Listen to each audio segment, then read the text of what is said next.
আমি বাংলাদেশ জাতীয়তাবাদী ছাত্রদলের সাবেক জয়েন্ট সেক্রেটারি, বাংলা জাতীয়তাবাদী ছাত্রদল ঢাকা মহানগর উত্তরের সাবেক জয়েন্ট সেক্রেটারি, সাবেক যুগ্ম আহ্বায়ক, এখন বাংলা জাতীয়তাবাদী ছাত্রদলের ঢাকা মহানগর উত্তরের নেতৃত্বে আছে। আমার নাম মোহাম্মদ জিয়াউল হক জিয়া।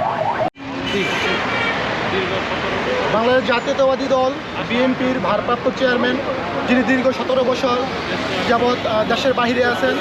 দেশের সকলেই আপনারা জানেন যে তারেক রহমানের একটাই দোষ, তার জনপ্রিয়তা।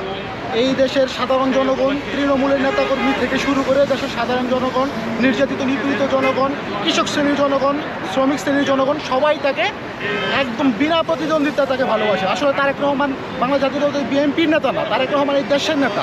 তারেক রহমানের অপর নাম বাংলাদেশ।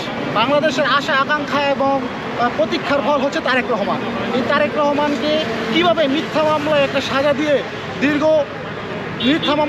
দিয়ে তাকে দেশের বাইরে যেতে কীভাবে বাধ্য করেছে সেটা আপনারা দেখেছেন। একজন নিরপরাধ মানুষকে কীভাবে মেরে হাত পা ভেঙে দিয়েছে সেটা আপনারা দেখেছেন। তারেক রহমান দীর্ঘদিন যাবৎ তার সুচিকিৎসার জন্য দেশের বাইরে ছিল। আমাদের সাধারণ জনগণ এবং দেশের যারা বিএনপি নেতাকর্মী আছে তাদের মনের দাবি, প্রাণের দাবি তারেক রহমান সেই দাবি মেটাতে দেশে আসতেছেন। কিছু পাসপোর্টের জটিলতা, কিছু সাময়িক ডকুমেন্টসের জটিলতা থাকা সত্ত্বেও তারেক রহমান সব কিছু ম্যানেজ করে আমরা আশা করতেছি দেশে আসবেন। এবং তিনি বাংলাদেশে আসছেন তার একটাই কারণ, সেটা হচ্ছে বাংলাদেশে বর্তমানে যে মবের রাজনীতি চলতেছে, বাংলাদেশে একটি স্বার্থান্বেষী গোষ্ঠী যারা নাকি বাংলাদেশের নির্বাচনকে প্রতিহত করতে চায়, যারা কিনা বাংলাদেশের গণতন্ত্রের শত্রু, বাংলাদেশের স্বাধীনতার শত্রু, বাংলাদেশের সার্বভৌমত্বের শত্রু, তারাই বাংলাদেশকে একটা অস্থির অবস্থানে নিয়ে যাচ্ছে। আপনারা দেখেছেন বিগত দিনে পুঁথিচিতে আগুন হয়েছে, ডেইলি স্টারে আগুন দিয়েছে, প্রথম আলোতে আগুন দিয়েছে। আপনারা দেখেছেন কিছুদিন আগে একটা হিন্দু যুবককে কীভাবে আগুনে পুড়িয়ে হত্যা করা হয়েছে।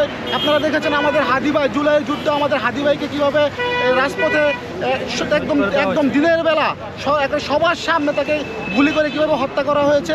আসলে বাংলাদেশের যারা গণতন্ত্রের শত্রু, মত প্রকাশের অধিকারের শত্রু, তারা বাংলাদেশের নির্বাচনকে বানচাল করতে চায়। তো বাংলাদেশের সামনে একটা গ্রহণযোগ্য এবং গণতান্ত্রিক পথে একটা সুষ্ঠু নির্বাচন হবে সেটা আমরা আশা করি, এবং সেই নির্বাচনে তারেক রহমান অংশগ্রহণ করবে। আমরা আগামীতে তারেক রহমানের নেতৃত্বে বাংলাদেশের জাতীয় দল বিএনপি সরকার গঠন করবে এবং তারেক রহমান প্রধানমন্ত্রী হবে, সেটাই আমাদের চাওয়া।